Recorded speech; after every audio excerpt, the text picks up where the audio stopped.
Bicara Profesi. Kembali dengan saya di channel YouTube Dr. Demul. Doorman adalah sebuah profesi baik itu di hotel, pusat perbelanjaan atau lokasi lainnya yang membantu customer membukakan pintu, baik pintu mobil maupun pintu masuk dan menyambut mereka agar memudahkan mereka. Dan juga membuat mereka merasa nyaman dan menjadi pusat informasi jika mereka membutuhkan informasi mengenai acara, lokasi toko, atau apapun yang berhubungan dengan pusat perbelanjaan atau hotel yang mereka datangi. Seperti yang saya sampaikan di video sebelumnya, saat saya menjalani profesi pramuniaga, kadang di jam-jam tertentu saat tidak ada pembeli, saya merasa terlalu banyak buang-buang waktu atau hanya menghabiskan waktu dan menunggu waktu shift berakhir. Sehingga saya mencoba profesi lain yang banyak berhubungan dengan customer atau pengunjung yang kebetulan di perusahaan tersebut sedang membutuhkan orang di posisi doorman. Ya, doorman. Inilah yang akhirnya menjadi profesi saya yang keempat selama karir saya. Mungkin Anda ada yang bertanya, kan pintu mall atau pusat perbelanjaan sudah ada sensornya, sehingga tidak perlu orang yang membukakan pintu. Betul, sebagian besar pusat perbelanjaan seperti itu. Namun saat itu di Kris Galeri Mall Puri Indah, pintunya manual. Saya tidak tahu apakah sengaja tidak dipasang sensor agar terasa suasana keramah tamahan saat pengunjung masuk atau ada alasan lainnya. Banyak pengalaman yang saya alami selama menjadi doorman, baik pengalaman menyenangkan maupun tidak menyenangkan. Saya tentunya senang kalau tamu yang datang merasa terbantu. Ucapan terima kasih membuat hari saya menjadi bermakna. Karena kadang mereka datang rombongan, membawa anak-anak dan bayi, ada yang membawa orang tua yang sudah menggunakan tongkat saat berjalan, atau mungkin ada salah satu anggota keluarganya yang difabel. Pekerjaan itu membuat saya merasa bermanfaat bagi orang lain. Jadi, tidak hanya menghabiskan jam kerja dan menunggu gajian saja. Namun ada juga saat-saat di mana saya merasa bersalah, meskipun bukan semua kesalahan saya. Misalnya, ada orang yang terburu-buru mau masuk atau keluar dari pusat perbelanjaan. Bahkan ada yang berlari sampai mereka menabrak pintu. Ada juga yang sampai jidatnya berdarah, bahkan ada yang sampai giginya copot. Hal tersebut terjadi karena saya lupa, atau kalah cepat dalam membuka pintu, atau memang orangnya saja yang tergesa-gesa. Namun, ada juga pengunjung yang agak belagu.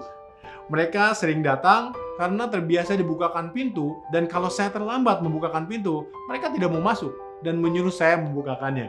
Baru orang itu mau masuk. Ya, begitulah. Banyak suka dan duka saya selama menjadi seorang doorman. Lebih dari setahun saya menjalani profesi tersebut. Dan selama itu saya mulai berpikir untuk melanjutkan kuliah. Namun dengan penghasilan yang tidak seberapa, saya masih berpikir 2 kali untuk langsung melanjutkan kuliah dengan biaya dari penghasilan yang sangat minim.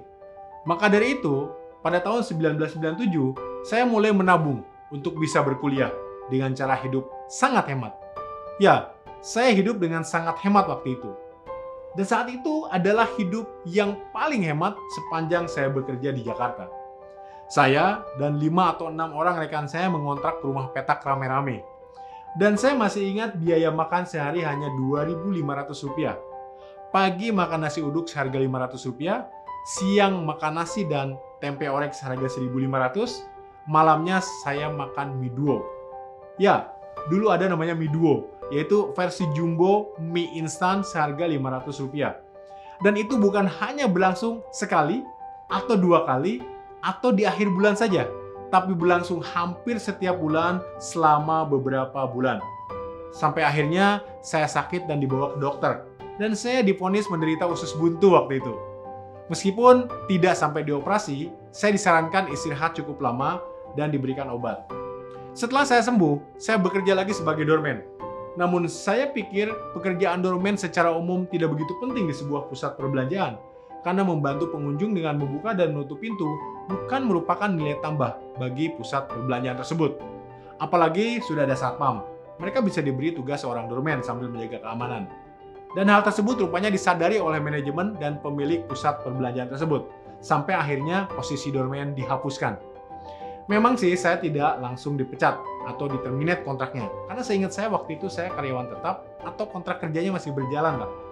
Dan akhirnya ditawari posisi lain, yaitu sebagai petugas broadcast di pusat perbelanjaan tersebut. Profesi itulah yang menjadi profesi kelima saya yang saya akan ceritakan di video berikutnya. Saat ini, hampir jarang saya melihat petugas doorman di pusat perbelanjaan. Hanya ada beberapa di hotel mewah saja. Dan bagi Anda yang masih menjalani profesi sebagai doorman, tetap semangat. Mungkin ini bukan puncak karir Anda, tapi selama kita mengerjakannya dengan ikhlas, akan banyak orang terbantu dengan pekerjaan kita. Sampai ketemu di video berikutnya. Salam sukses!